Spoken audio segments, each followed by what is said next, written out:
আজকের এই বিশ্লেষণে স্বাগত। চলুন কোনো ভনিতা না করে সরাসরি মূল বিষয়ে ঢুকে পড়া যাক।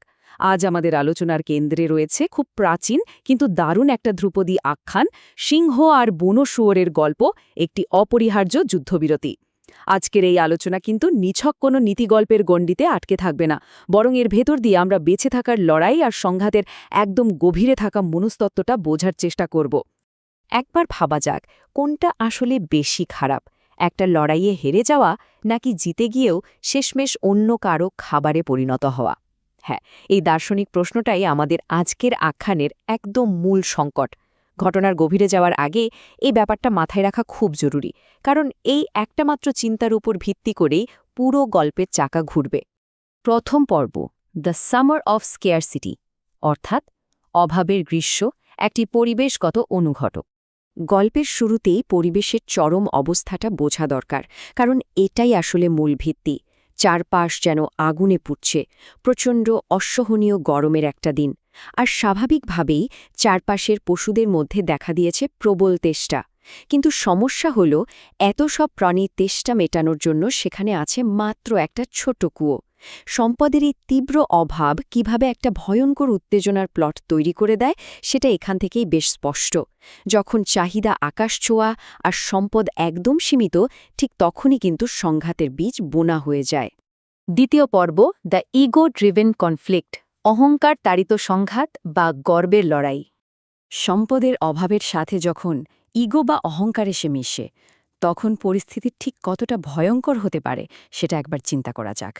একদিকে সিংহের মানসিকতা, সে আগে জল খাবেই, এ ব্যাপারে সে ১০০ ভাগ বদ্ধপরিকর। অন্যদিকে বুনো শুয়োর, সেও আগে জল খাওয়ার ব্যাপারে ঠিক একইভাবে অনড়। দুই প্রবল শক্তিশালী প্রতিদ্বন্দ্বী ঠিক একই মুহূর্তে সেই ছোট কুয়োটার কাছে এসে হাজির। দুজনের জেদি সমান, আর এই একগুয়ে অহংকারই তাদের একটা চরম বিপজ্জনক অচলাবস্থার দিকে ঠেলে দেয়। কেউ কাউকে এক চুলো ছাড় দিতে রাজি নয়। এবার একটু খেয়াল করা যাক কিভাবে সামান্য একটা কথা কাটাকাটি চোখের পলকে ভয়ঙ্কর পরিণতির দিকে মোড় নেয়। প্রথম মিনিট কুয়োর কাছে তাদের আগমন। দ্বিতীয় মিনিট কে আগে জল খাবে তা নিয়ে শুরু হলো তুমুল তর্ক। পঞ্চম মিনিটে গিয়ে দেখা গেল সেই বিবাদ আর কথায় আটকে নেই, তার রূপ নিয়েছে এক মরণপণ যন্ত্রণাদায়ক লড়াইয়ে। দশম মিনিটে এসে তারা কিছুটা ক্লান্ত হয়ে হঠাৎ একটু দম নেওয়ার জন্য থামল। আর ঠিক ১১তম মিনিটে ঘটল এক আকস্মিক উপলব্ধি। কতটা দ্রুত গতিতে অহংকার একটা হিংস্র রূপ নিতে পারে, এটা তার একটা টেক্সটবুক উদাহরণ। তৃতীয় পর্ব, দ্য ভালচার্স পেশেন্ট ওয়েট, শকুনদের ধৈর্যশীল অপেক্ষা, একটি বাহ্যিক হুমকি। লড়াই করতে করতে যখন তারা হঠাৎ একটু দম নিতে থামল, চারপাশে দৃশ্যপটটা তখন রীতিমতো হিমশীতল করা। একটু খেয়াল করলেই দেখা যাবে মাথার উপর চক্কর দিচ্ছে তীক্ষ্ণ দৃষ্টির কিছু শকুন। দূরে অপেক্ষা করছে, যে হারবে তাকেই গ্রাস করার জন্য পুরোপুরি প্রস্তুত। এই ভয়ঙ্কর ইগোর লড়াইয়ের একটা চূড়ান্ত পরিণতির জন্য তারা অত্যন্ত ধৈর্য ধরে অপেক্ষা করছে। তাদের এই স্থির ঠান্ডা মাথার অপেক্ষা যেন বুঝিয়ে দিচ্ছে, লড়াইয়ে যেই মরুক না কেন, আসল বিজয়ী হবে এই সুযোগ সন্ধানী শকুনের দলটাই। এটা ছিল খুব সাধারণ, কিন্তু একে অপরের চেয়েও অনেক বেশি বিপজ্জনক একটা হুমকি। চতুর্থ পর্ব, আ ট্রুস অফ নেসেসিটি, একটি অপরিহার্য যুদ্ধবিরতি, অহংকারের চেয়ে টিকে থাকা। ঠিক এই চরম মুহূর্তে তাদের সামনে এসে দাঁড়ায় দুটো ভীষণ কঠিন অপশন।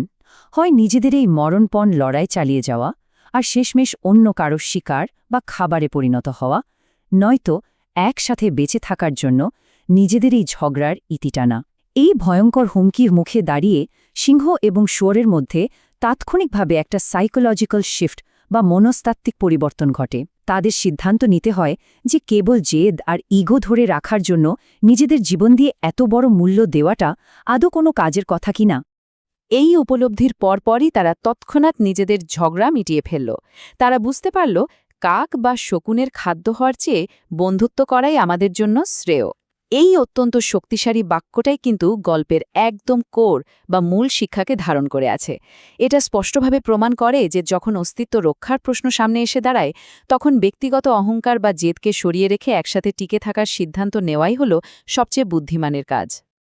মজার ব্যাপার হল, এই প্রাচীন গল্পটার সাথে আমাদের বর্তমান বাস্তব জগতের একটা দারুণ গভীর সম্পর্ক আছে। এই কনসেপ্টটাকে বলা যায় মিউচুয়ালি অ্যাসিওর্ড ডিস্ট্রাকশন বা পারস্পরিক নিশ্চিত ধ্বংস।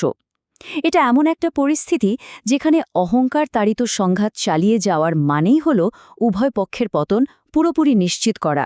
আর ঠিক এই কারণে একটা যুদ্ধবিরতি বা আপোষ হয়ে ওঠে একমাত্র লজিক্যাল বা যৌক্তিক পরিণতি।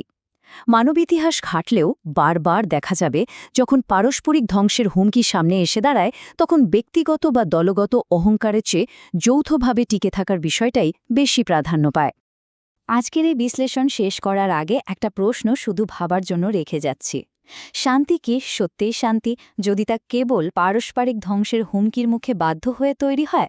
আশা করি এই ধ্রুপদী গল্পের মনস্তাত্ত্বিক দিকগুলো সংঘাত নিরসন আর কূটনীতির আসল চেহারা নিয়ে নতুন করে ভাবাতে সাহায্য করবে। আজ এ পর্যন্তই, কথা হবে পরবর্তী বিশ্লেষণে।